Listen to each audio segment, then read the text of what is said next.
Hello and welcome. Thank you everyone for joining us today for The Work Before the Work, laying the foundation for community-led housing. My name is Bree Denning, and I'm proud to say I'm a member of the board of directors of CAEH.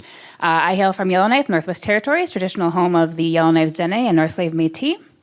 We would like to begin today by acknowledging that the 2025 National Conference on Ending Homelessness is taking place on unceded Indigenous lands. The Ganyan-Gaga Nation is recognized as the custodians of the lands and waters on which we gather today. Jojagay, or Montreal, is historically known as a gathering place for many First Nations. Today it is home to a diverse population of Indigenous and other peoples. We respect the continued connections with the past, present, and future in our ongoing relationships with Indigenous and other peoples from coast to coast to coast. To start us off, I would like to welcome Jackie Quinn and Lynn Alexander, who are property managers in the region of Durham, and Caitlin Long, program manager of Blue Door, for their presentation, NIMBYism.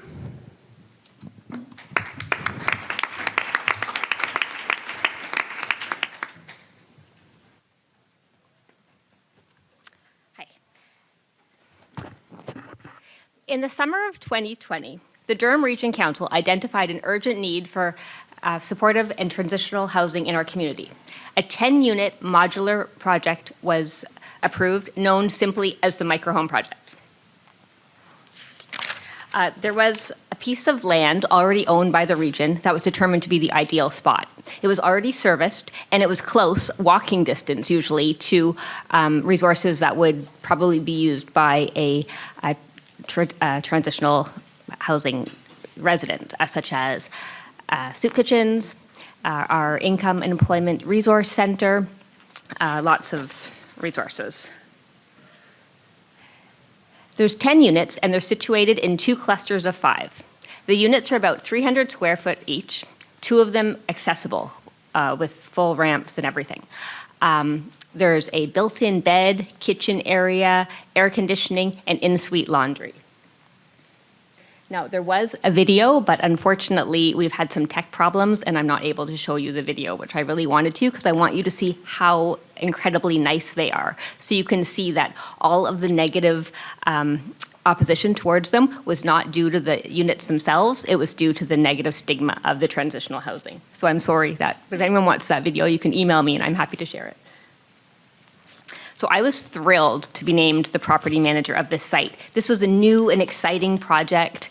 Everybody wanted to collaborate and learn more about it. I was giving tours so often to other regional staff, to politicians, to media, to support agencies, and planning departments from other municipalities, near and far. So it was so exciting to be, collaborating so enthusiastically. But then at night, I would be in a weird conflict because I'd go home and I'd look on social media, and there was such a there's a dedicated Facebook page and other opposition to the site. So it was clear that not all stakeholders were on board with the Microhome Project. So before occupancy, the region had embarked on a vigorous engagement strategy, including partnering with the local college and university to develop strategies and ways to measure engagement. We did a postcard mail out. Various staff members did door knocks in the community. I myself, as property manager, went around to all the immediately adjacent units, giving my business card, I'm the property manager, introducing myself, trying to make that neighborly connection. We also did a survey, which was really interesting, because the majority of the respondents indicated that they agreed that homelessness was an urgent issue in our community. And they also agreed something had to be done about it urgently, and that they themselves had known someone impacted by homelessness within the last 12 months. However, that same majority of respondents said that if they had a rental unit, they would not rent it out to someone with a history of homelessness. So that's NIMBYism at its core, right? Yes, we agree there's a problem. Yes, we want something to be done about it, but we don't want that solution to impact us. So there was still this conflict. There was still the complaints and the negative social media posts. However, in March 2023, we started moving the tenants in. So as property manager, I had the privilege of meeting and moving each resident in, and I got to hear their stories, their journeys, and on more than one occasion, there was tears of joy, of gratitude, of disbelief that the next chapter for them involved living in this safe, beautiful unit. So again, I find myself in this weird conflict because I get to share in this joy and it's so heartwarming, but there's that negativity. At this time, there's an online petition signed by 200 community members, almost 200. Really, really mean-spirited petition that someone has printed out and posted around the site, like on the hydro poles and stuff, so that residents are reading this as they're moving in. Looking back, it's just amazing to think of how brave and resilient those residents had to be to move in and make this their home, knowing that they were so unwelcome in the community. I think what really, really made a difference in those early negative days was staff presence, not just property management, but we had a fantastic dedicated maintenance crew.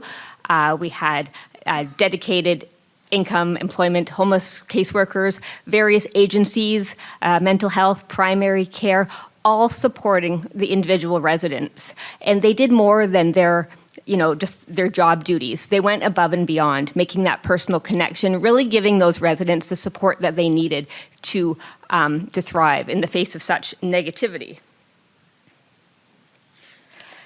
But the complaints kept coming. The social media posts kept coming. So the region decided to host a town hall, invited all stakeholders to come and, we'd address any concerns. I would love to tell you that we resolved everything at the town hall, but we did not. It was actually pretty negative. Community members brought up things like concern that their property value would decrease being so close to the microhome site, worried about an uptick in crime. And actually, the Durham Region Police came to that meeting to speak to how they would monitor the crime. Some people thought that maybe their families, their grandkids, wouldn't come to visit them due to being so close to the stereotypical type of person they thought would live at the microhome site. So although we didn't come to a resolution, it was so valuable to have that town hall because we were able to hear the specific feedback, the specific concerns, and it allowed us to tailor specific strategies to address those. So some of the things we did, we kept one of the units offline to be used as an office unit to allow and encourage staff to be on site more regularly. And this seemed to really ease the community's mind. We were there wearing our regional sweatshirts, there was, regional trucks. They could see that it was being staffed, which gave them peace of mind. There was also some operational things that we addressed. We added some fencing for that physical perimeter around the site. We increased lighting and we increased camera surveillance.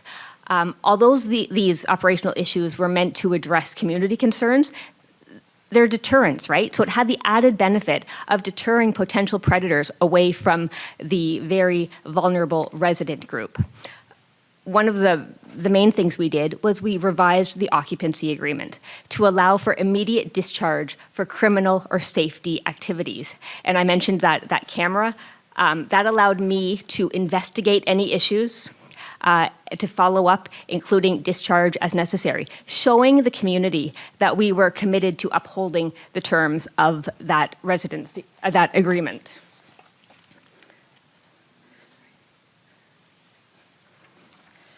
Just find my spot.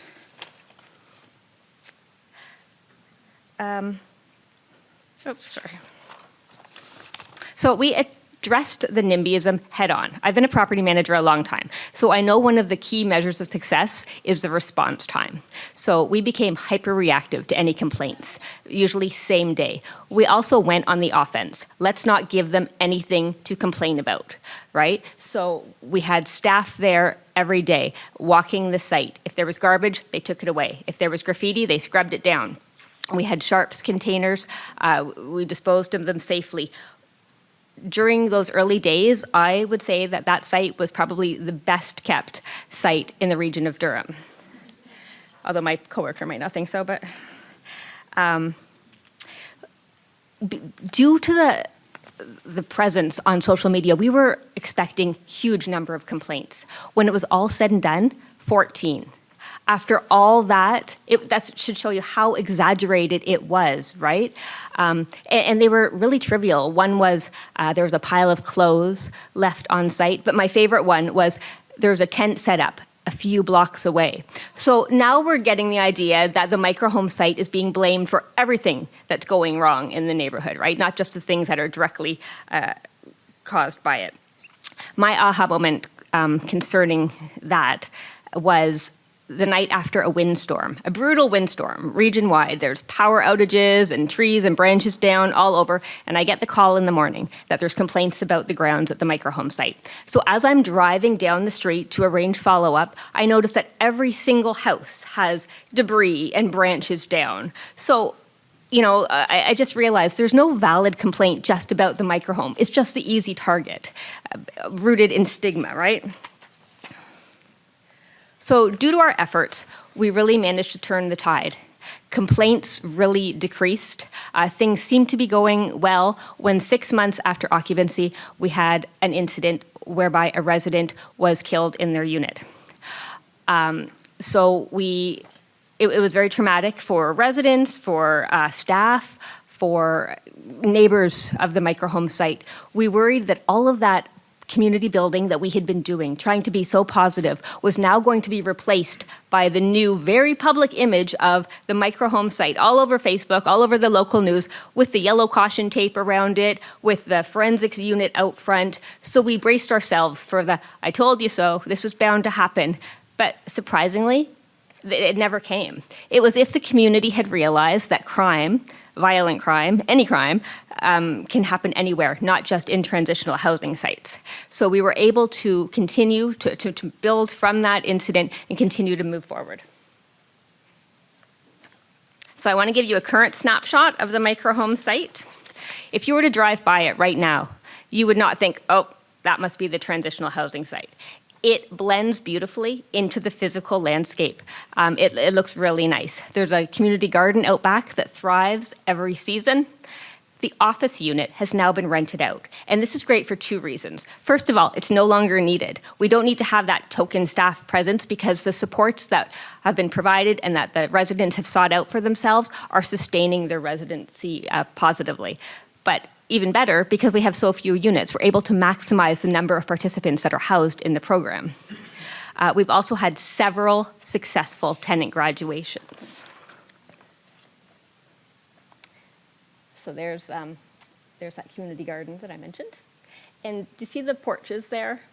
I want to tell you a story. To end, I'm going to tell you a story which I think demonstrates how the passage of time and being persistently positive in the face of all negative challenges has dissipated NIMBYism at the microhome site. There are so many dogs in this neighborhood. All day long, people are walking their dogs back and forth past the microhome site. And the residents are often outside on those porches because there's not a lot of room inside the unit, right? So whenever I'm there, it's so heartwarming to see a neighbor walking by with their dog. The dog runs up those steps to greet the microhome resident who knows the dog's name, who sometimes has a treat waiting for the dog, a little bit of neighborly chit-chat, and then the neighbor goes on their way. So coming from where we started, when they were so unwelcome, it's so great to see that now the microhome residents are just another neighbor. Thank you.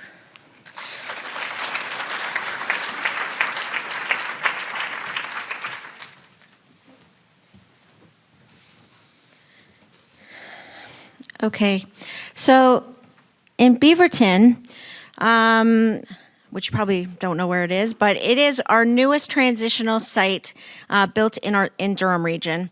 And it's located at 121 9 Mile Road, Beaverton, Ontario. And Beaverton is a small town in the most northern part of Durham Region. This is kind of a yeah, this is all of Durham Region. So Beaverton is like way up there near the lake there. Sorry, it's not the best map, but it was the best I could find. So Beaverton is located in Brock Township, which is the most northern part of Durham Region. It's a small town.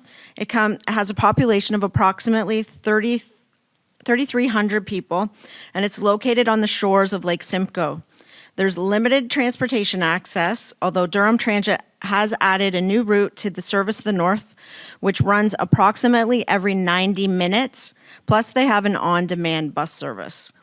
There's limited healthcare facilities. There is a regionally owned long-term care facility right down the road, and Brock Community Health Center did open their new facility in Cannington, which does include lab work.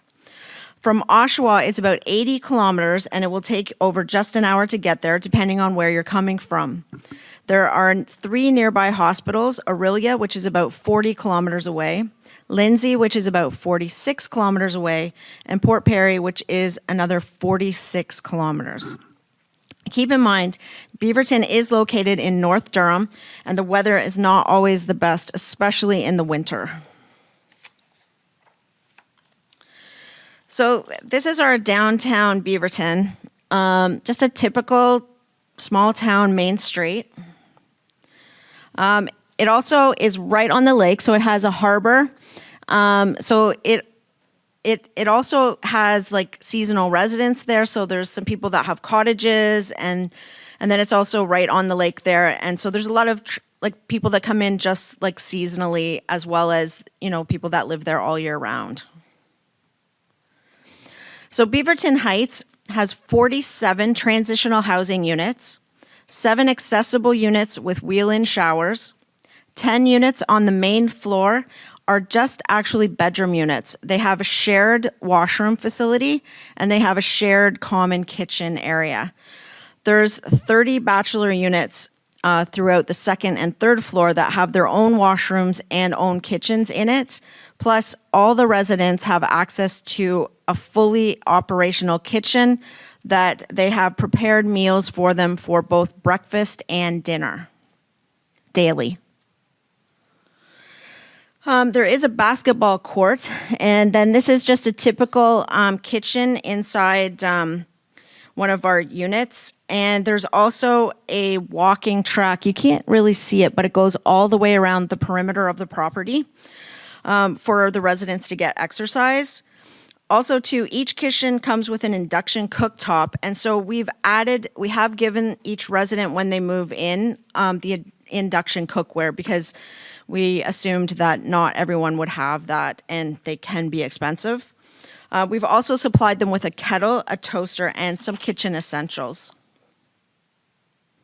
So this is one of our bachelor units. It's showing the living room, the bedroom. It comes completely furnished with a single bed, a small kitchen table with 2 chairs and 1 armchair, and residents were also supplied with bedding upon move-in.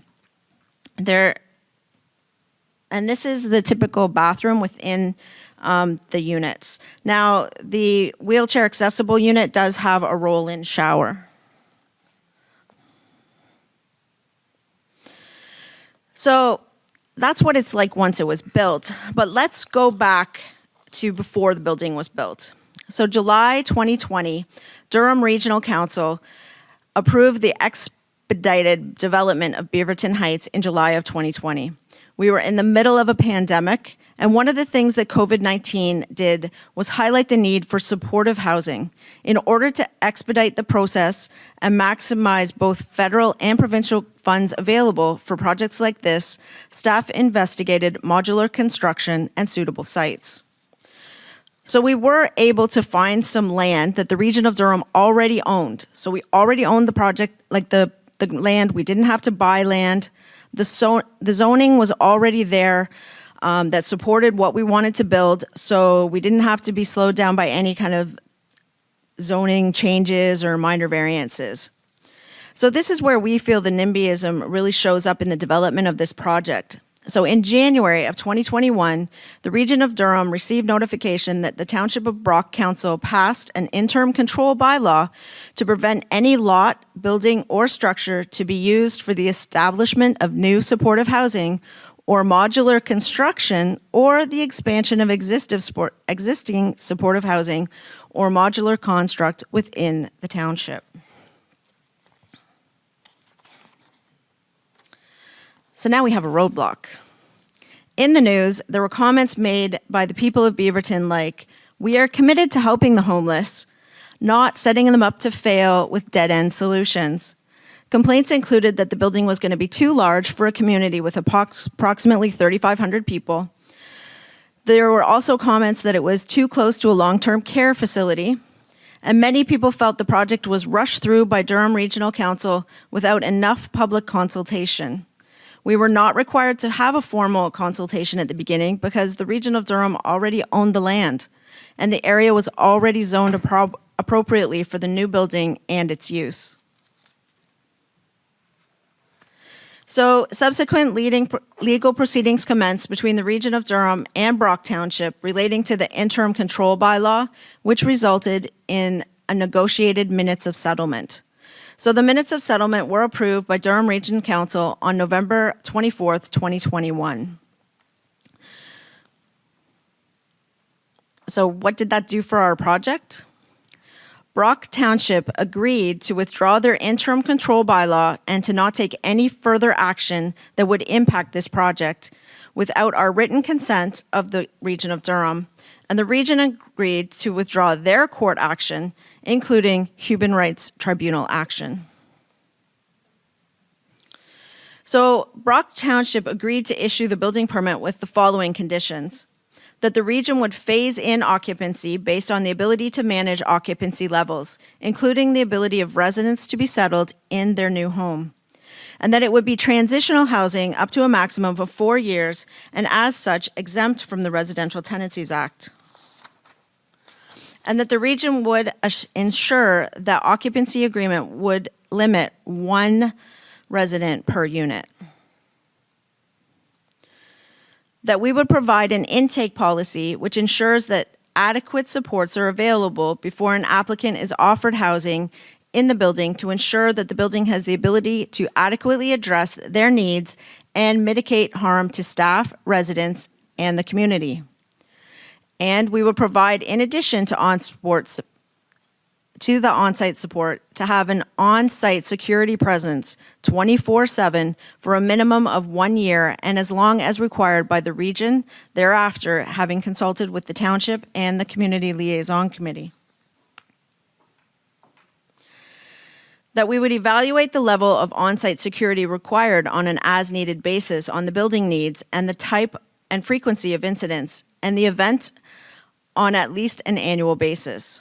On-site security will be adjusted according to needs and risks and included as a component of regular operational reviews in consultation with the Community Liaison Committee, and that we would be required to have a 24/7 phone number for the first year of operation for residents who have questions, concerns, or complaints relating to the project.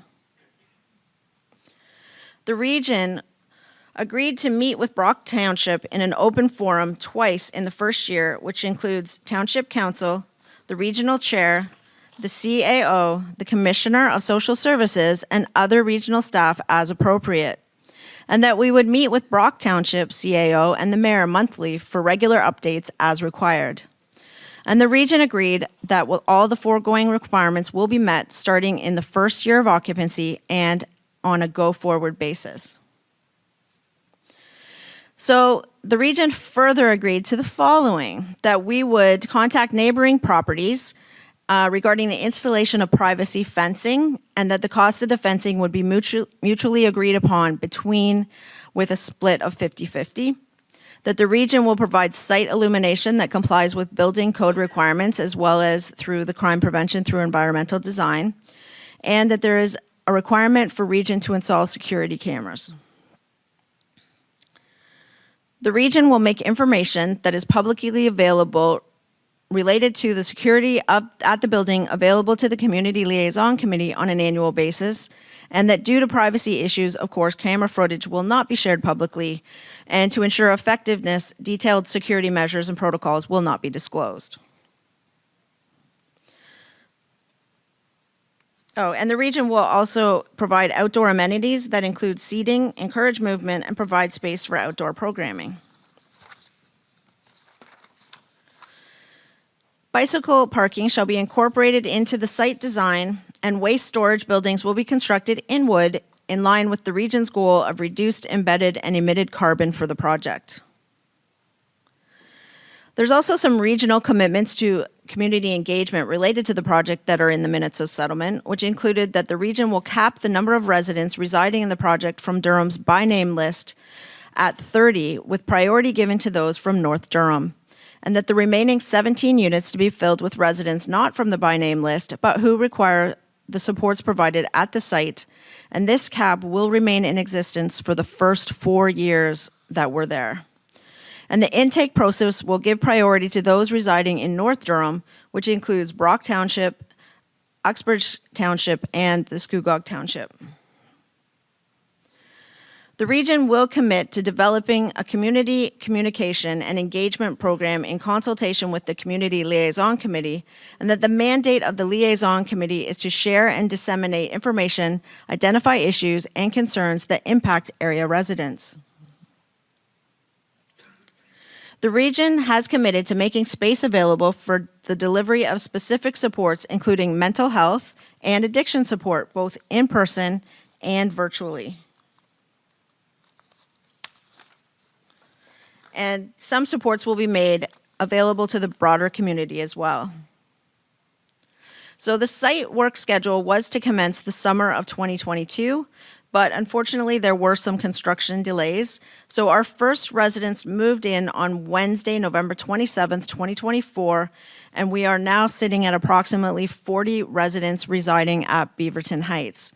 But November 2024, which is great, it was almost a year ago, it's kind of sad when we started in July of 2020, but we're getting there. So we do still have the odd hiccup when something goes wrong. The community in general does blame Beaverton Heights, even though most of the times these happenings usually have nothing to do with the residents of Beaverton Heights at all. However, we have had 2 separate incidents that didn't involve Beaverton Heights residents, but happened on site. So one day, a woman arrived, appearing as though she may have been injured. It was unclear whether she had fallen or experienced some form of abuse. Staff at the building were able to contact 911 and to ensure she received the appropriate assistance that she needed. And then during a recent ice storm, well, actually it was in April, but recent enough, a man showed up on the property having some type of episode, and he was a resident of the community, like of the broader community, that needed help, and we were able to get the police and the ambulance there to help him get the help he needed. So even in these 2 examples, the broader community has looked to Beaverton Heights for some help in a crisis. Even though we were not really the place to give them the support, we were able to get them the help that they needed. So the minutes of settlement and the addition of the Community Liaison Committee has really helped with some of the NIMBYism that started with this project. The minutes of settlement, which included the Community Liaison Committee, has helped to get true and accurate information out to the public. In January, February 2025, we held engagement sessions with the public to discuss ideas for the community hub space so that we can determine what programs we should try and offer to the broader community. We've had very few valid complaints since the opening of the space to the residents. And in this past summer, we found that some of the local neighborhood children even came by to use the basketball court. So in conclusion, community involvement in the process helps to relay the fears of others. So if people do not have the accurate information or have huge gaps in information, our brains tend to fill in those gaps with made-up info, and some individuals I have found have vivid imaginations. I even heard one rumor that we were going to be busing all the people up from the city of Oshawa and just dropping them in at Beaverton Heights, which really did not happen. And community engagement to determine the community's needs, which really helps them to feel listened to and help make the space a friendlier place where the community can come together for events as well. Thank you.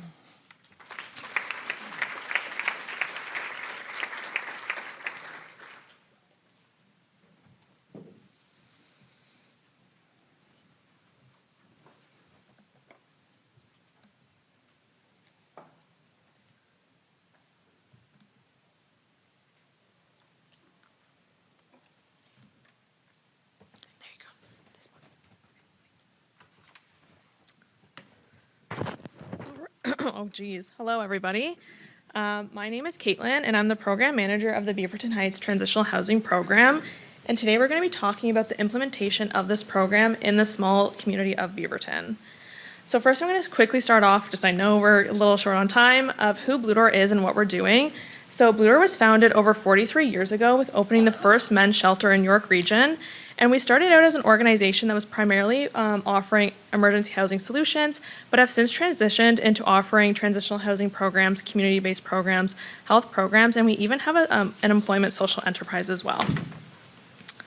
So just to briefly go over some of our emergency housing programs, Blue Door operates 5 emergency housing programs that are located in York Region, as well as a few seasonal housing programs that are also located in York Region, scattered throughout the region, supporting approximately 30 individuals each night.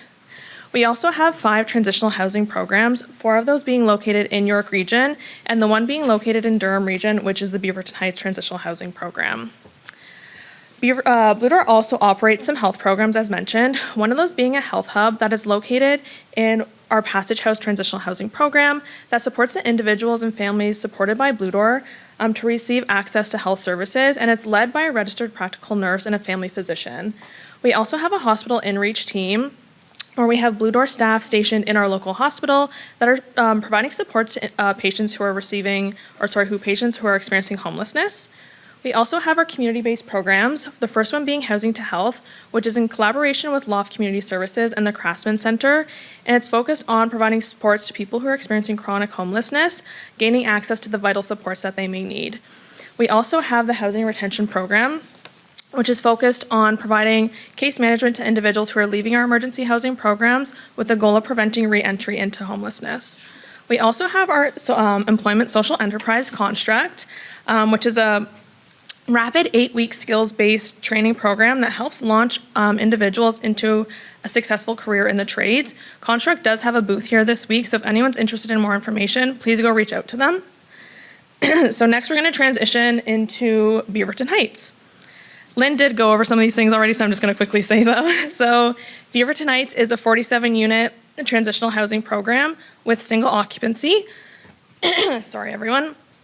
And we're supporting people who are at risk or experiencing homelessness in the North Durham region. Residents in our program can stay up to 4 years, which is a little different than traditional transitional housing programs. And we're also supporting a gender-inclusive population.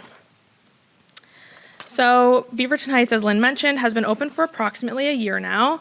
Our first resident did move in on November 27th of 2024. And we're currently supporting approximately 40 individuals. This slide is a little bit outdated from when I submitted it. However, we have been open for a year now, and what we're seeing is barriers to filling capacity. So some of the reasons for this is we've had 2 individuals whose health needs were greater than what Beaverton Heights could support with, so they did transition into the hospital setting. We have also had 7 individuals discharged due to their behavioral concerns or for not meeting the expectations that residents are signing upon moving in.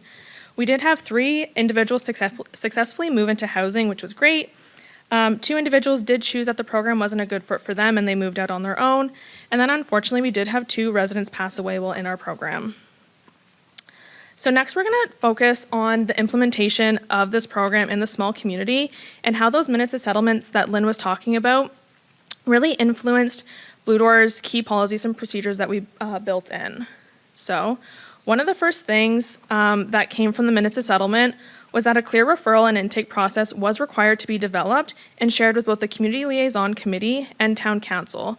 So some key points that came from this was that 30 units were to be filled by Durham Region's by names list. 10 of the units were to be filled by Durham Region's Adult Protective Services team, which is a team of individuals supporting residents with a developmental diagnosis. And then 7 units remained available for direct referrals. And this is what was really important in building connection with the community.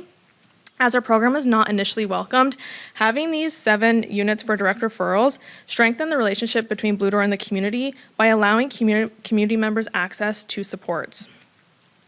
Another provision that did come from the minutes of settlement was that North Durham residents were to be prioritized. So to meet this requirement, Blue Door worked really hard with Durham Region to develop a clear process for this.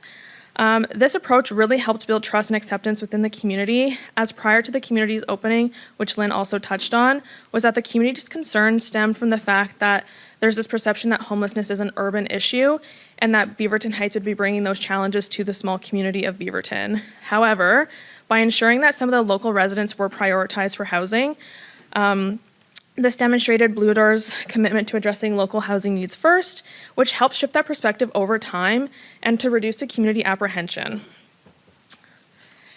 Next, another thing that came from the minutes of settlement was that a brief overview of our interview process was to be shared with that community liaison committee and Brock Township, where they were able to bring forward suggestions, which also aided in building the relationship with those in the community as the community members were sitting on those boards.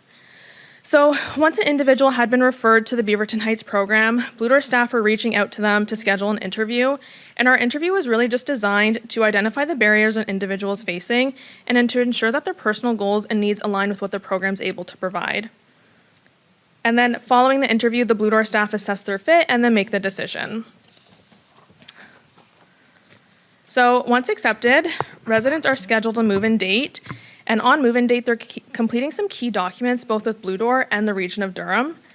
So some of these documents include the service agreement, and this is signed with Blue Door, which outlines expectations of participation each resident is asked to agree to, such as engaging in case management, engaging in programming, and maintaining a clean and respectful living environment. Residents are also signing a good neighbor agreement with Blue Door that outlines expectations each resident is asked to uphold as being part of a respectful and engaged member of both the Beaverton Heights community and the greater community of Beaverton. This agreement covers areas such as respectful communication, conflict resolution, and then overall conduct that fosters a positive living environment. It also clearly states that failure to meet these expectations, especially when behavior compromises the safety and well-being of those in the community, as well as the Beaverton Heights community, could result in termination of occupancy. So this is where that occupancy agreement comes in with the Region of Durham, and it outlines each resident's obligations while participating in the program. This includes things such as paying an occupancy fee, as well as following specific rules that are similar to those found in a standard tenancy agreement. However, it is different as it also requires active participation in a program, including engaging with supports provided by Blue Door. Failure to participate or meet this agreement may result in termination of occupancy, meaning that the individual would no longer be legally permitted to live in the building. And then, as part of integrating into the small community, Blue Door decided to gradually move residents in over a few weeks, which allowed both the residents and the surrounding community to adjust to the program's opening in a manageable way. This helped reduce disruption, provided smoother integration, and gave staff the time to support these individuals in an individualized way. And it also allowed the community members to observe how our program is operating and the impact it had gradually, which helped ease concerns and build trust over time. Next, we're going to transition into the work that Blue Door has done to engage the community during the first year of being open. So in collaboration with Durham Region, a flyer was distributed to the surrounding community of Beaverton, which announced our program's opening, and it also provided key information about the program's operations, as well as helping to address some misinformation that had been spread around the community. And it also included direct contact information that encouraged residents and community members to reach out with questions or concerns, as well as to access supports if needed, which helped build that trust over time and opened communication with our program. A community barbecue was also held during the summer, which invited local residents to visit the program, meet our team, and receive a brief tour of our facility. And it really aimed to open the doors for community engagement and to provide insight into the program's initiatives and how the program had been operating over the first 6 months. So as part of the Minutes of Settlement and the Beaverton Heights program, a community hub space was established to provide services and supports to residents across both the Beaverton and North Durham community. So in the first 3 months, community engagement sessions were held, which invited those local residents to share their ideas and priorities for the hub space. This approach helped emphasize collaboration and responsiveness, ensuring that the community hub actually reflected the needs and wants of the people that it would be serving. Another requirement of the Minutes of Settlement was that a community liaison committee was to be established, and it was actually established before the construction of Beaverton Heights even began. So it was designed to elect representatives from the community, to raise their concerns, offer suggestions, and advocate for the program's implementation that balanced both the needs of the community and the needs of the residents it'd be serving. So some benefits that we've seen so far from the Community Liaison Committee is that it's established a clear channel between the program and the community, ensuring that the community members feel heard and have a formal way to voice their concerns, ask their questions, as well as receive timely information from us. It has also allowed for proactive identification of potential issues and being able to work in a collaborative way to find solutions before they escalate. So next we're going to transition into the supports that are being offered at Beaverton Heights and how they kind of align with the expectations that are set out in the client's service agreements and their occupancy agreement. So as mentioned, residents are expected to be engaging in programming, and one key form of this programming is through case management. Each resident upon moving in are assigned a case management team for individualized support, which consists of a supervisor and either a housing navigator, which is our frontline staff, or a case manager. Beaverton Heights is also staffed 24 hours a day, 7 days a week, so there is always continuous support for residents if needed. Residents are expected to be meeting with their case management team on a regular basis to identify those barriers and to set some goals and to work towards stable housing. On top of this, residents are completing a quarterly review, so they're meeting with their case management team every 3 months to assess their progress that they've made, adjust their goals if needed, and just to ensure continuous engagement and success within the program. From the minutes of settlement and the community liaison committee, it was very clear that the community wanted to see programming happening on site at Beaverton Heights. So Beaverton Heights worked diligently with both community partners as well as Blue Door staff to ensure programming was provided. So some of the programs that are currently being offered with our community partners is the Primary Care Outreach Program, which is a team of community paramedics and social workers who are coming on site once a month to provide access to health supports that people wouldn't necessarily be getting. We also have the Getting Ahead program, which is an 8-week program that helps participants examine their impacts of poverty and to develop personalized plans for long-term stability. We also have an addictions peer support group that comes in weekly, as well as they offer one-on-one supports to individuals if they would like. We've also worked with a local food bank to bring food security to our residents in Beaverton. And then we also have a mental health peer support worker who's on site 5 days a week, offering a program to our residents and meeting one-on-one. And then Blue Door staff are also operating programming of their own, and they range from recreational programming to more goals-based programming. So some of the things that our staff are doing are completing budgeting sessions with residents, hosting employment skills workshops, going on nature walks. We also have a bike program where a local organization donated 10 bikes for the residents to use. We also offer harm reduction workshops, movie nights and game nights, cleaning skills, as well as cooking supports. And then finally, we're going to look at the impact that the program had on the community and what Blue Door has done.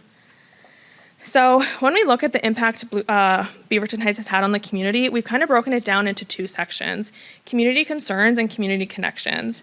So what we saw in the onset of opening was that a lot of misinformation was being spread around the community of what supports were being offered and who was being accepted to the program, which led to further stigmatization of the population we were supporting.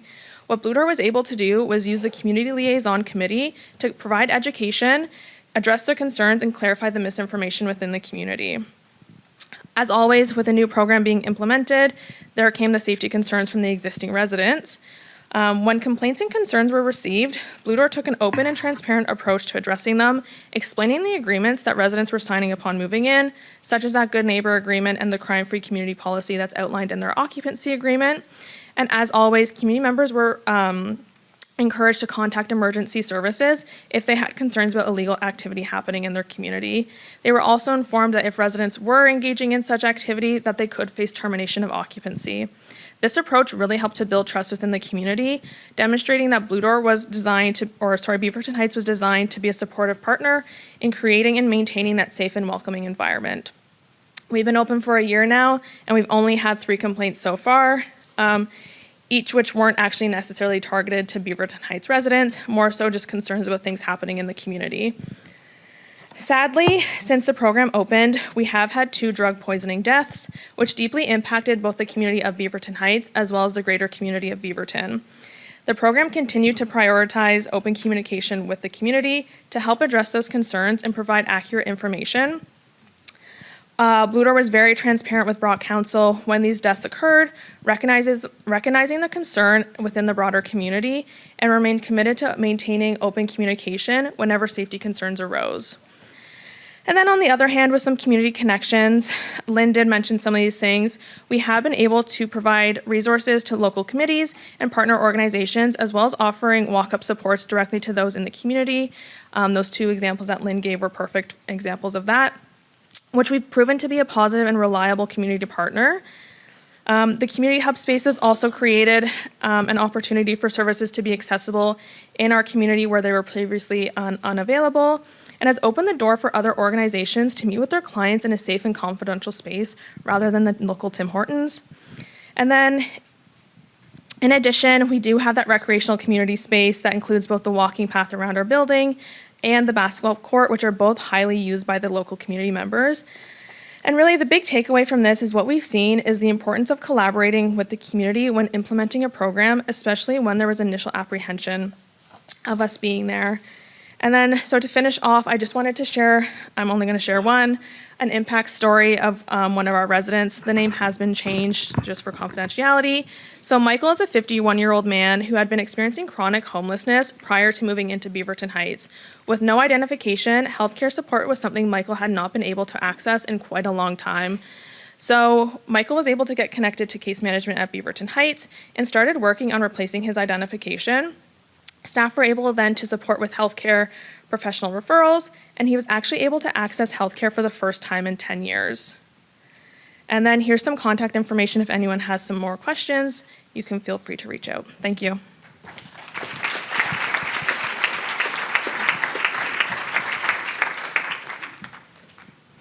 Thank you so much. All right.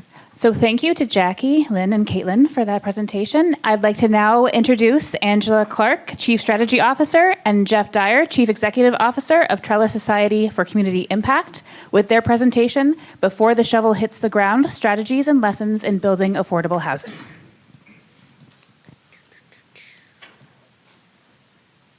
Awesome. I think we are good to go. Thank you, Jacqueline, Lynn, and Caitlin for that. I had some flashbacks to some of the community development stuff. It was like some trauma brought up, but it's good. Hi, everyone. Thank you so much for sticking with us through the end of the day. Very surprised to see so many people here, so thank you for joining us. We thought we'd end the day with a bit of a story time. So we're here to share a story of a 50-unit affordable housing building in Calgary. And it's not just a story about a building, it's actually full of dramatic twists. It's about years of uncertainty, politics, playground debates, petitions, funding gaps, community conversations, and then ultimately holding true to the purpose of this building, which is helping end homelessness for families in our city. For us, it was kind of a psychological thriller, you could say. So I'm Angela Clark, she, her. I also carry a Blackfoot name, Nadusonista Bukaaki, which means sun calf child, and I'm joined by my boss, our CEO, Jeff Dyer, who is also gifted a Blackfoot name, and I can't say your name yet, I haven't practiced it, Nadusi Constapi. And we're really honored to be welcomed here from our home in Blackfoot Confederacy on Treaty 7. So we get the honor of serving at Trellis, which is a nonprofit that serves in Calgary and surrounding areas, and our goal is to grow a community where everyone can flourish, which is really easy to say, actually really hard to do in practice. And we work with about 7,000 people each year in our intensive programs. So this is stuff like case management, our in-home parenting, supporting young people in care and housing. Of the 7,000 people we serve intensively, about 2,000 of those are youth, adults, and families who we've supported to exit homelessness. In addition, we also support over 38,000 moments of connection and support through outreach and community engagement activities. And those are things like light touch referrals, community things, everything that can keep someone from needing to come into our more intensive services, which is kind of always the goal. Our work is divided into 5 streams of service. We have our child and youth programming, housing supports and shelter, community and culture, therapy and wellness, and parenting supports. So we have a team of about 450 staff, and we work across 40 different community locations to deliver these services. And we're really continuously working to strengthen what we call our one-door model. So this is that anyone can walk through any door at Trellis, whether that's a physical door or a virtual door, and gain access to everything that we offer. So that our 5 service streams are really interconnected, so someone doesn't need to come in knowing what program they need. That's our job to help them navigate. So through our work to develop One Door, this actually really helped fuel the conversation around housing. We've spent years walking alongside families exiting homelessness and really struggling to find affordable housing. We were wrapping supports around people as they exited homelessness, but with an increasingly difficult housing market, the people that we serve are usually the very last that landlords wanted to rent to. And if our goal was to make things easier for people and to decrease the amount of hoops that they had to jump through, we had to become part of the solution and kind of look at building it ourselves. But building affordable housing, and for us just getting to groundbreaking, has been the opposite of glamorous. It's been an ongoing lesson in perseverance, patience, and constant adapting. So we want to walk you through our project and share some of the challenges and insights that might help if your organization is considering to building affordable housing of your own. So I've worked in affordable housing for about just over 16 years. And every time a new affordable housing project is announced, I celebrate. That's super exciting. Yay, affordable housing, we need more. But the question I always ask is, why isn't more being built for families, especially larger families? Stable housing is the foundation for children to thrive. It's the place where families can become stable. It's the place where parents can focus on things like employment. And ultimately, affordable housing or housing in general helps communities grow stronger. But family-sized units are extremely hard to find. In August, Calgary Housing, which is our city's subsidized housing provider, stated that they had 7,810 households on the wait list. That's for all housing types, so important to note, more than just family housing. As of mid-October, there were 302 families on the Calgary Homeless Foundation CAA waitlist. And at Trellis, our prevention and diversion program receives over 200 calls a month for people seeking immediate support to avoid homelessness, and the majority of those are families. We also know that family homelessness is often the most hidden because parents get really creative with trying to shield their children from the realities that they might be facing. And for years, finding rental units big enough for the multi-generational families that we serve was very challenging because the housing being built just is not designed for them. So with all those challenges, it would be really simple to just continue to talk about how bad the problem is, to throw up our hands and point to others to say, it's up to you to solve this problem. But we started dreaming about how we could actually contribute to it. So we went to our board with a pretty bold plan. Thanks, Angela. Hi, everybody. Just a brief commercial pause. You have one beautiful life. Thanks for spending it doing this kind of work. That you care about people who are so vulnerable, and whatever you do to end their experience of homelessness or prevent it is a good thing. So I don't know if you hear that enough. Our board, for nonprofits, governance no doubt matters to the work we do. Projects like this that we're talking about here, they carry quite a bit of risk, reputational, financial, just to name two. And the role of a board is not to pick paint colors or how the counters are going to look in the building, but to help us weigh and manage the risk responsibly. So I'll talk to you about three: financial, reputational, and strategic. Financial, they helped us stress test our pro forma. They asked hard funding questions to make sure the organization doesn't take on liability it can't sustain. Just a pause there. Those words get thrown around a lot. I'm not a finance guy. Maybe you are not either. A pro forma is essentially the operating budget of a building or a project once it's alive. And so it's looking long-term into the future, but whether you can afford that building, whether the income of the building is going to be sufficient to cover all of your expenses. So that's the pro forma. The funding is what you get from various levels of government or donors. They call it the capital stack in a lot of the worlds that we work in. If a building is $27 million, you need $27 million worth of funding. Financing often gets confused. Financing is what you need while you're building it, if you don't have money in hand, or long-term, if you've got debt on the project. And our board helped us look at all three of those things in a meaningful way and continue to do, because those are moving pictures in a constant state and all interrelated with one another. They also help with reputational risk. We spent considerable relational moxie in trying to push this project forward, whether in the media or in the community, and they helped us try to manage those things. And then strategic advocacy, they picked up the phone and called people in power, people that they had elected, people in their own wards, to try to push this project forward and help us think strategically about how do we bring the right people to the table at the right times.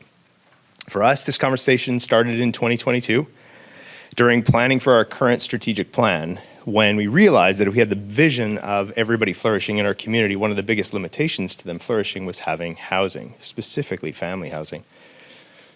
And so that moment did legitimately become a turning point for us as an organization. And our board leaned in, instead of just naming the problem, We made a decision to be part of the solution. And they didn't just support it, they became champions of this work. They provide us leadership, inspiration, and at times courage to press on. So to manage these risks that I mentioned earlier, in 2022, we didn't have the right people on our board. So we actually launched the real estate committee made up of folks that had done home building, multifamily home building, affordable housing, and then capital developments or commercial developments in our community. People who were inspired by our ambition and decided to come and help us move forward. I remember phoning one person actually 2 years ago at CAEH, and he said, "Are we serious about this? Because I'm not coming on your committee unless we're actually building housing. Everybody's talking about it. I want to do something." And so he came on the board, which has been terrific. When the pressure hits, having a board that's confident in the vision, clear-eyed about the risks is essential. Their steady hand lets staff focus on moving the project forward. And we actually view these 50 units as part of a test case, whether or not we could build 250 units of housing going forward. So what are we building? So as Jeff said, this is really our first step into affordable housing development, and it's a 50-unit affordable housing building designed intentionally for families. So we took feedback from the families that we served and the case managers who were supporting them to think about what that would be beneficial to have in this building for them. This design responds directly to what we see and hear every day through our programs, and many of the families that we serve are multi-generational or larger families who need space that reflects how they do actually live. So the building is designed around these 3-bedroom units with the option to connect to an adjoining studio. So you can have a 3-bedroom, a studio, open the hotel-style door between them, and poof, 4-bedroom unit. Yay, magic. 20% of those units will be fully accessible, and all in all, with the cost, will come around $27.3 million. But more important than the number of units is what the building represents for us. It will be a safe, dignified, and beautiful place that anyone would be lucky and proud to call home. Personally, I never forget a moment at one of our community engagement sessions around this where we were talking to neighbors about the building. And someone looked at our design renders, looked me dead in the eye, and said, "This building is way too nice for people like that." And I say it now, and I get filled with rage, and I get kind of emotional because it was just such a blanket statement when we talk about things like NIMBYism and racism, homophobic stuff that just kind of kept coming out in our community engagement sessions, which Jeff will talk about in a second.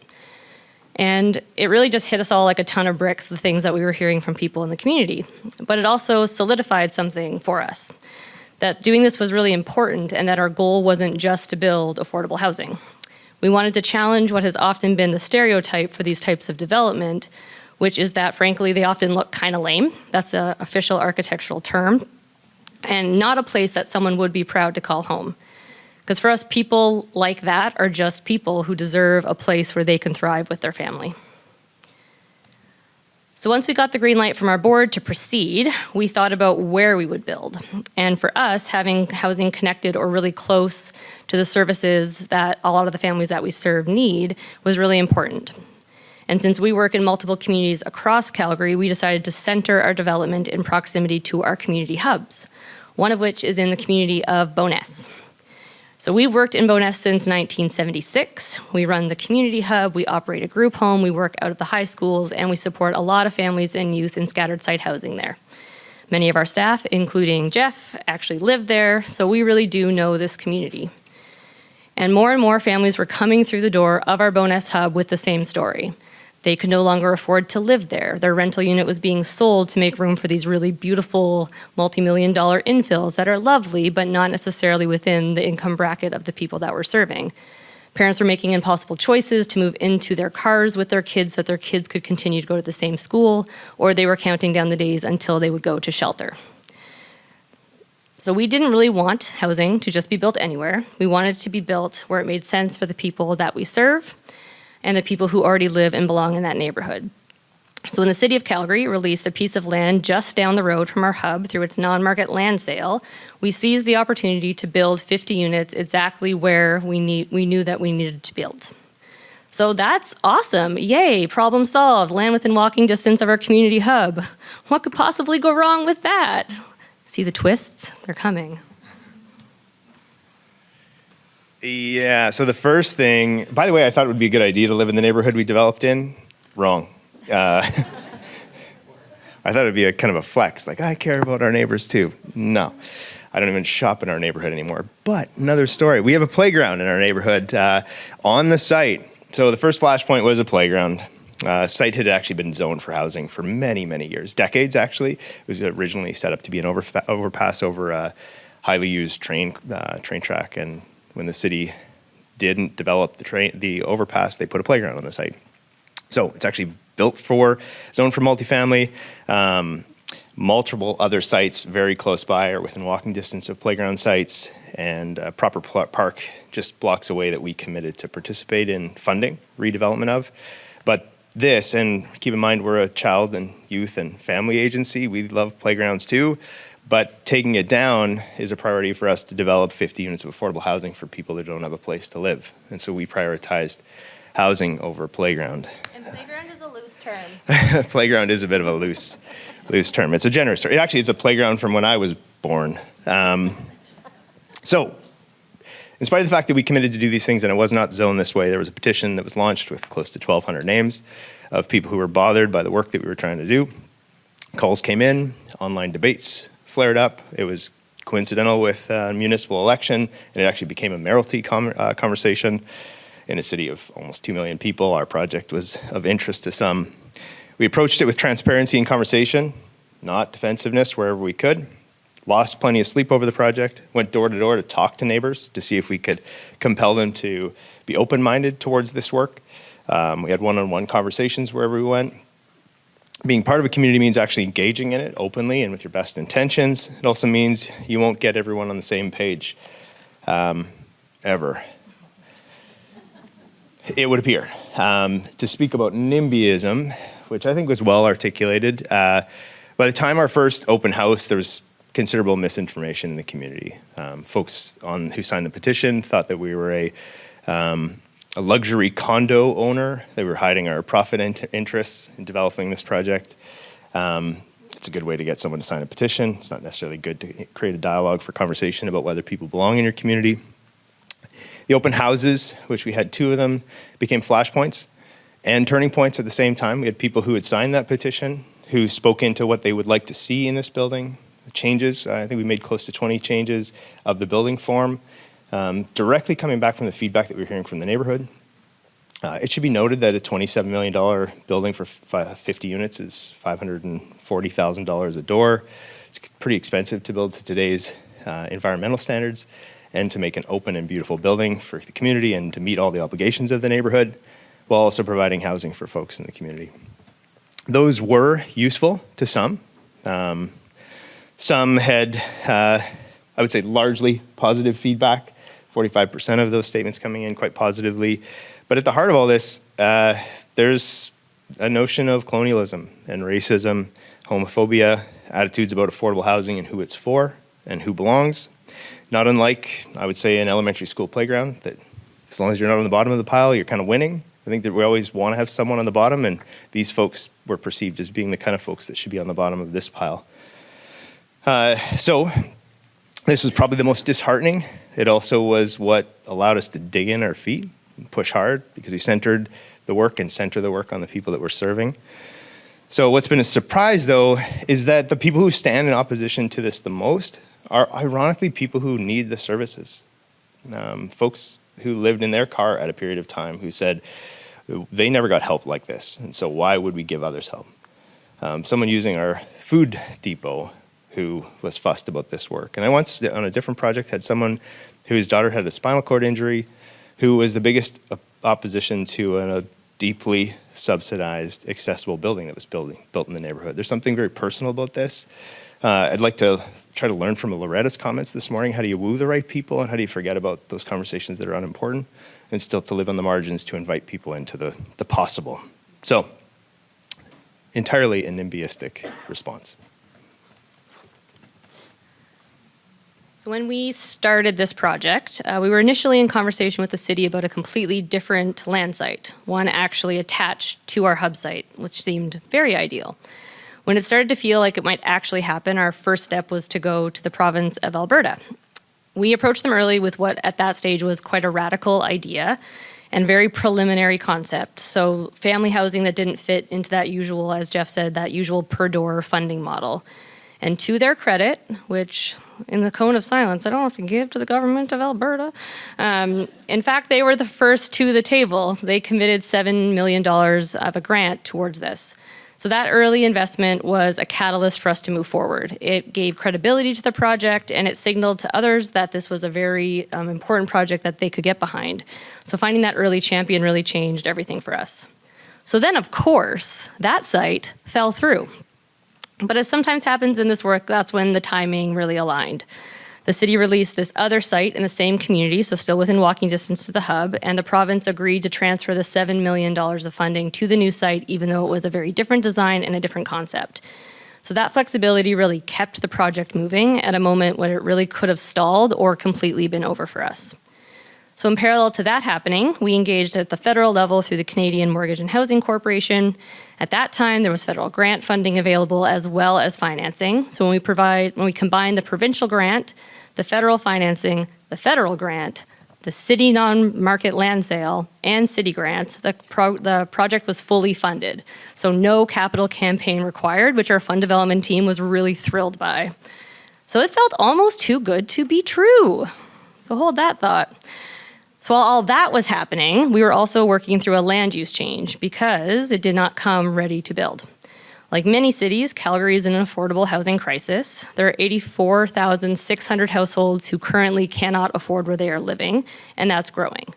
So in response, the city struck a housing task force, and they committed to building 3,000 units of non-market housing a year. One method to make that a reality is the non-market land sale and releasing more land through that. But the land didn't come ready to build. So to build the 50 units that we needed, we had to go up to 5 or 6 stories, which required a land use change. And that's where our chicken and egg kind of dilemma started. Do you buy the land and take the risk that you'll get the land change or the land use change? Or do you go through the land use change knowing that you need the land to then start on the financing processes? So for us, the board, even though they were super supportive, thought that that was too big of a risk to buy. So we were able to put a conditional sale on it. For the land use change, which was helpful for us and a bit of a win. But getting that land use change, if you've been through that process for affordable housing, is not easy. So we had to spend a lot of time meeting with city councilors, community associations, neighbors, funders, and allies. So by the time we got to the council meeting, we had over 100 letters of support. We had community members willing to speak on our behalf. And with all that groundwork laid, the outcome was still really not guaranteed. And it's kind of where the strategy and luck plays in, because everything just comes down to that one vote at city council. So we went really above and beyond what we needed to do from a community engagement standpoint, from getting the 100 letters when we probably maybe needed 10, having 20 people come to speak when maybe it was only 2. Because at the end of the day, if it didn't go our way, we needed to be able to sleep at night knowing that we did everything possible to make it go in the right direction. So our lesson in this is really, if you're going to build housing or do anything that requires support, begin your government and community engagement really early.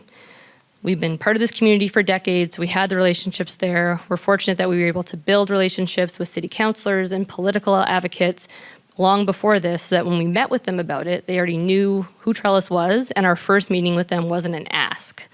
That's a really big piece of advice that we would give. Cultivate those relationships well in advance so that when you go to them, they already know who you are. So thankfully, we were successful with our land use change and proceeded through the process to purchase the land. So obviously now it's all smooth sailing.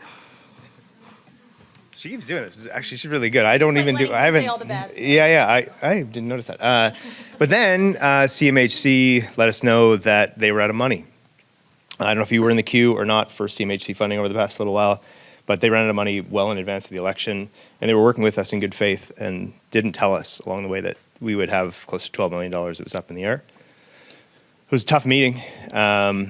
Coincidental with the election. I quite anticipate that fund will get restored in some level, probably give a new brand to it with new expectations, as each government tends to do. I don't think it's a critique of the Liberal government. It's most re-announce and announce again. And so alongside many others across the country, there's big advocacy, pushback on the government to step forward on their housing strategy, and thankfully CMHC financing was restored for us. put back on the table. So that left us with a $4 million gap, not a $12 million gap. $4 million that we'll have to lean on in philanthropy, which is not ideal. It is better than 12. We had to take this back to our board to see if they were okay with taking on this level of risk. Philanthropy being what it is, it's never guaranteed. So they wrestled with it, but they went back to the original vision and weighed the risk, located contingency plans, and voted to proceed. And I want to make a point here. I think as a management group, we were really pumped with this project, and we were the advocates in our boardroom oftentimes. And this was a moment for us to put the board on the hot seat. We came in as information, but not as pushers. We felt this was the moment where they need to vote unanimously to weigh the risk of this. That's their job, not our job. And it was a moment for them to put their hands up and say, we support this and acknowledge the risk. And I think it was a good win. There's lots of good wins in the difficult situations you find yourself in. So brings me to the hardest part to explain. If you haven't lived through a housing development process, all of these steps, securing the land, getting land use approval, stacking the funding, working the political angles, technically that kind of sounds like separate milestones. They're really interconnected and interrelated. Example, you often need a land use change, as Angela mentioned, for you to buy the land, but you need the land to apply for the funding, and then you need at least some funding secured before other funders feel like you're valid. There's a lot of that. Like if you get it from them, then we'll come in, and you're waiting for somebody to be bold and brave. So there's no clear timeline, no simple order of operations, at least none that we've been able to figure as of yet. So you end up navigating multiple timelines all at once. Municipal, provincial, philanthropic, each moving at its very own pace, often shifting the goalposts. And the reality is that one of these pieces falls through, the whole thing can collapse. And they all have different expectations of what the building ought to be and what the expectations are. And so you have to go to the highest common denominator, which maybe you end up with a building that you didn't even want in the first place, just to achieve the funding levels that are required to deliver. Remains to be seen. So it doesn't show up in the ribbon cutting photos where everybody gets to show and put their beautiful faces on, or in press releases. It's a work that's happening in the background, and while persistence is necessary, so is flexibility, and relationships matter so much. And as Angela mentioned, you can't start them at this time. They have to be well tended over years. But at the end of the day, all this effort, funding, the negotiations, the community engagement, the land use battles, the advocacy, is in the service of something very real and tangible. The whole process for us, if we're lucky, it'll be a 5-year project. I heard this morning that it tends to take 7 from inception to ribbon cutting. So if we can pull it off in 5, that's good. But if you think about this conference, the amount of people here are concerned about homelessness, housing is obviously an end that you certainly need. So if we're not developing housing today, these aspirations we have this morning and over the keynotes, and we're all going to go home pumped about, it doesn't matter that we all agree. We need more open doors of affordable housing, and you got to figure it out, so get in it if you're not already. So it takes a village. So even just the last few years, this project hasn't moved forward because of any one person. It's not Jeff, it's not me, it's not our CFO, it's not anyone individual. It's moved because of a lot of people. It took a board who was really willing to take a risk and hold that risk through all the ups and downs. It took community champions who wrote letters, who showed up to speak, who went and independently spoke to the neighbors who were resisting the project to say, like, what the heck, get behind this is important. It took political allies who aligned themselves with affordable housing or just knew that the ROI on affordable housing is way better than the ROI of homelessness and shelter. Took funders and financial partners who were willing to think outside of the construction box, neighbors who engaged in the hard conversations, who gave their feedback, I'll say in the respectful way, and shared what they were worried about so we could improve the project, both for the people who would be living there and for the community as a whole. And I think for me, most importantly, it was around having a really committed team who was super supportive of each other through all the ups and downs. Because when you're doing something people don't like, the attacks become personal and they become very direct. And as Jeff said, he doesn't even shop in the community at this time because it became quite real and visceral quite a bit. But that collective effort of all these things is what kept it going over the last few years. Because in the end, this isn't about a zoning battle. It's not about a land use change. It's about families. And this is 50 units. It's not going to solve the crisis that we're facing for housing, but it is going to solve that crisis for 50 families. So if you're sitting here today thinking about your own housing project, our encouragement to you is to engage early and deeply with your board, your community, and your elected leaders, to plan and actually budget in uncertainty as much as you plan to actually build, to design for the people who will live there and design with the people who will live there, not just for what the funding models typically allow. And then most importantly, just keep going when it gets really hard, because the families who move in, who will eventually call it home, it's worth it to them.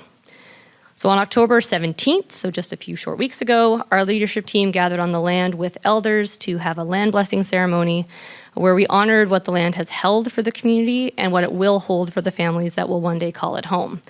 And I was really hoping, so I was checking my phone to get the text being like, we broke ground. But yesterday, the excavator was delivered to the site, and tomorrow we will break ground, and in 2027, it will be home for 50 families. Thank you. All right.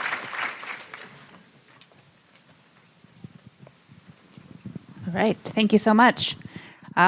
It's really interesting to see how universal this experience is, because in Yellowknife, too, we had the experience of, as soon as we started a Housing First program, everything that happened was a Housing First issue, even in buildings that we didn't have. And in trying to build a temporary transitional housing unit in Yellowknife, even if community concerns aren't based on real circumstances, they can have really real consequences. And so it's really interesting to hear from all of you about your experiences. And we too have big, beautiful machines on our land now, setting things up. I just looked at my phone. Picture broken ground today. Yay! I just got it. All right, we have 15 minutes for your burning questions. Oh, I'm so happy. That's really good. I was thinking. This one's for Trellis. Just a quick question. When you say 50 units, and you talked about your bachelor connected, or your studio connected to the 3 bedrooms, is it like you have 25 of each, or you have like 50 studios and 50 3-bedroom? I'm trying to remember the exact exact breakdown of the units. In total, it's 50 units. So that's 3-bedroom units, studios. There's I think a 2-bedroom to kind of round it out. So in total, there could be 50 households who live in the building. If we connect a 3-bedroom to a studio, that's then one less unit, but same number of people.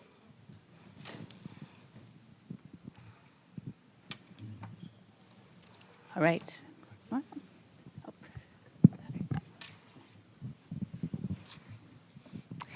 Thanks so much for the presentations.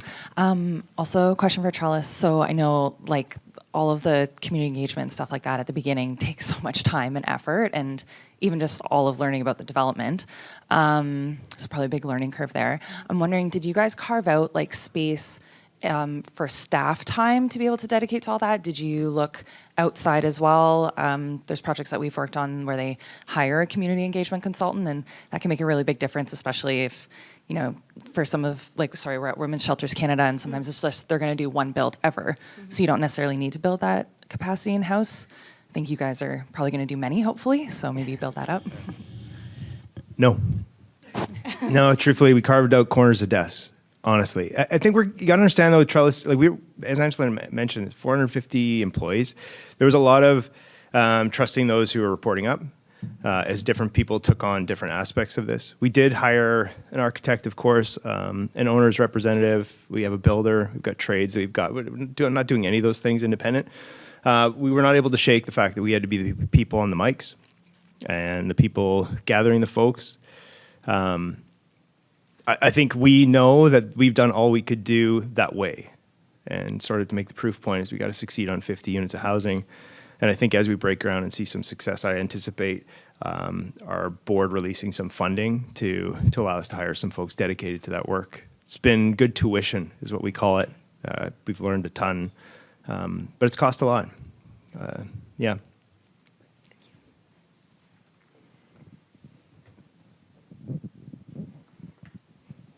Hi, thanks for the presentation.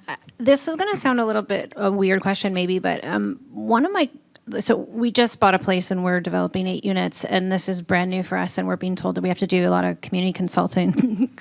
And I've heard that those town halls don't always go super well. And I'm like, kind of like, but do we, like, like, so in ours, it's a little bit different because the government hasn't given us the land. And so I'm just wondering if, I understand that at some point you do, right, have to do a lot of that community consultation, especially if there's pushback. But I'm wondering if you have any thoughts, anybody here has any thoughts on maybe even holding off a little bit until at least some of those things are put in place and it's sort of a done deal. Yeah. I'm happy to take And I guess, and then the other side of that story too is just like, I think there's a side of me. There was a 40 unit building that went up near my house, and I didn't hear anything about it, and it just went up, and it's done, and there's affordable housing, and everybody it just kind of like got up, and almost so fast that there was very little resistance to it. So I'm just wanted your thoughts on that. I'll take a swing at it because I have pretty strong opinions about this. I think Project A, we doubled our efforts on community engagement. We were told to have one community night. We had two. Purposely. We were trying to signal every possible way. They were open to feedback.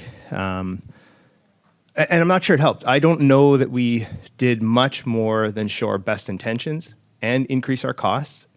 We highlighted that we're bringing people in the neighborhood that some folks didn't really want in the neighborhood. I think it's been good. I think we were good stewards. I think we did our very best. Right at the very end, it's still on offer. There was an expectation when we did our land use change. We did a land use change and then got appealed and are currently being appealed on our appeal. Like, this is the way that this goes. And that has nothing to do with housing affordability. Everybody thinks it's a great project. It's just not in the right spot. Yeah. That a good neighbor agreement would be struck. And I've dug my heels in. I've said, no. If we're made to, we will. If it's the only way we can bring these people home. But why do we need a good neighbor agreement to find agreement with you as a neighbor? Like, who are these people? What right do you have to say that someone does or doesn't belong in your community? And I think if we fan that, we actually create division, we amplify racism and marginalization and increase the vulnerability of the people that we serve, and they get stigmatized as a result. So I don't know if it's sort of like, wait till the end of the story, because I don't know if it's going to work. But I think we wasted or spent a lot of time that didn't really help. Yeah. Caitlin was here. Actually, she was going to do the presentation on behalf of Edmonton.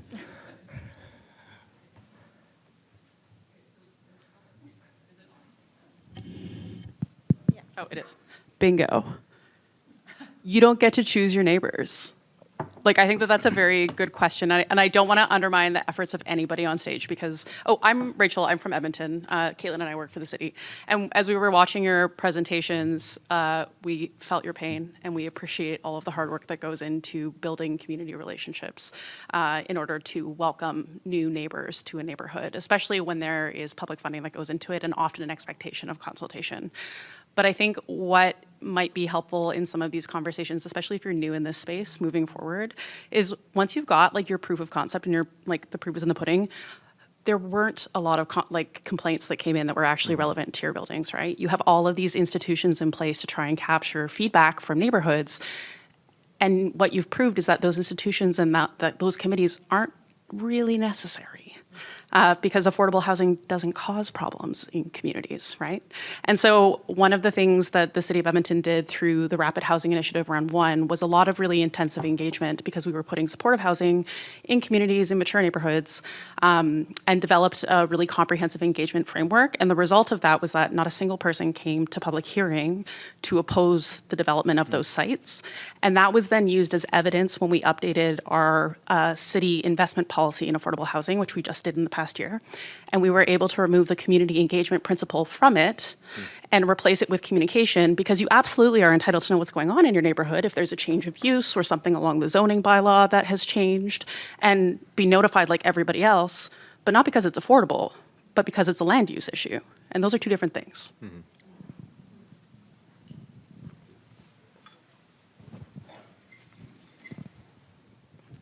Any other questions? Oh, over here.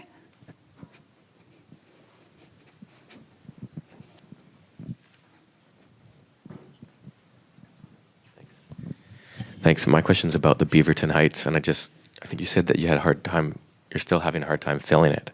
And I wonder how much that has to do with the fact that you're restricted to only taking 30 from the by names list. Or what degree does that community involvement and condition affect the ability to actually your project to be successful? Yeah, so we actually have a lengthy list of people on the by names list. So there's not a shortage of people from North Durham on the by names list. I think a barrier to it is where we're located. We've reached out to a lot of individuals to schedule those interviews, and a lot of them have been declined due to the location of our building. So I don't think there's necessarily a shortage or the issue from the by names list. I think it's some key factors is our location. Does that answer your question?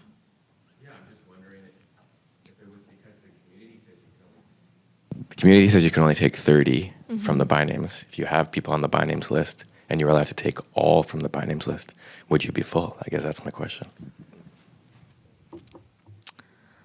I don't know, do you? So part of the problem is too, we do have a couple of units offline too.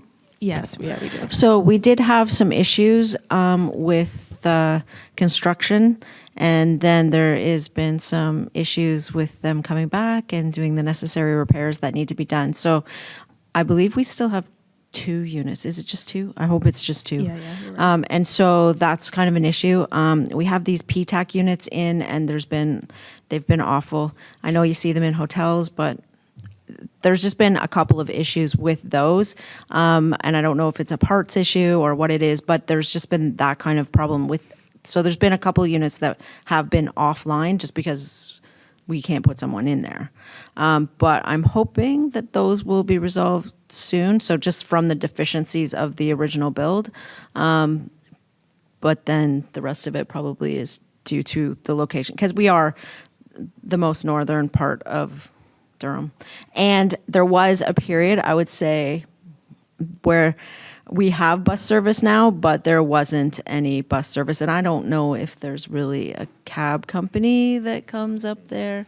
We So it actually is don't have remote. transportation in terms of a cab. So residents are really relying on the bus system. And with it only coming every hour and a half, it is a very big barrier to getting there. Absolutely.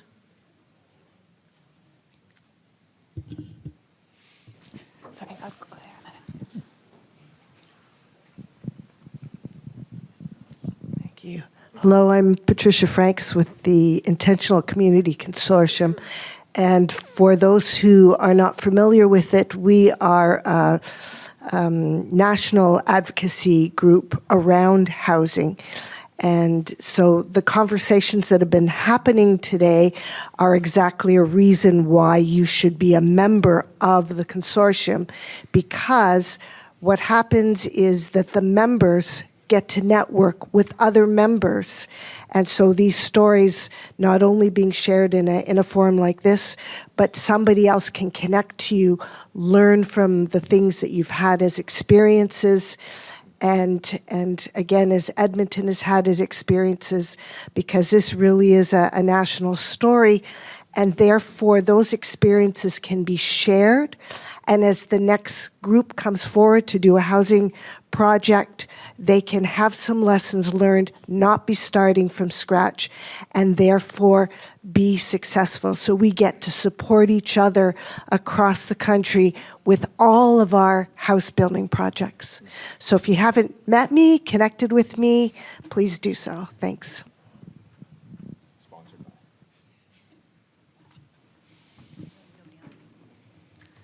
Okay, sorry, just one more question.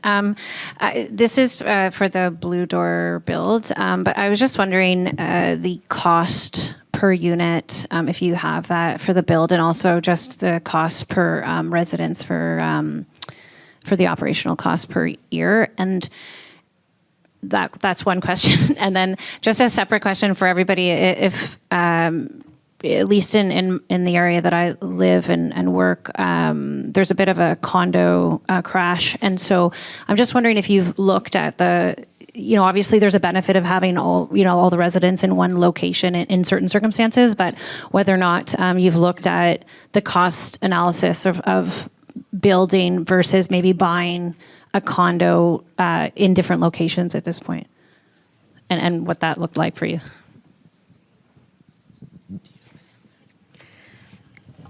I'm sorry, I actually don't have the financial information with us today, so sorry about that. I can tell you that what we have done with the residents is we have put them basically, their rent is sort of geared to their income in that we have put them at kind of a max shelter amount for their, if they're on ODSP or OW. That's how we've done the rent calculation. And then we do have a couple of residents that are over 65. And so theirs is just a typical rent calculation based on 30% plus 30.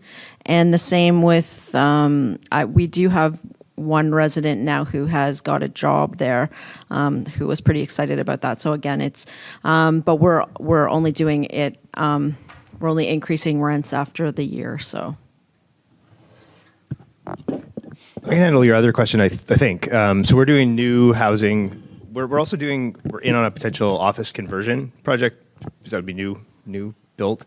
We own a few condos scattered around the city. We own some houses. We own a couple of old apartment buildings. And then we've got sort of first right of refusal with a landlord that's developing a bunch as well. So we're coming at it from a variety of different ways. We opted to do these 50 units because we felt that there needed to be new housing stock, and specifically housing stock for families, which felt like was rare. Kick the tires a little bit on condos. There's risks with now who's sitting on the condo board and who's in that building, and but we own some, so we're trying it from various ways. Thank you. That's all the time we have today. Thank you so much for coming. Thank you very much to our translators. We've had some really fast talkers, and so be sure to thank them for the work that they do. And thank you to our presenters.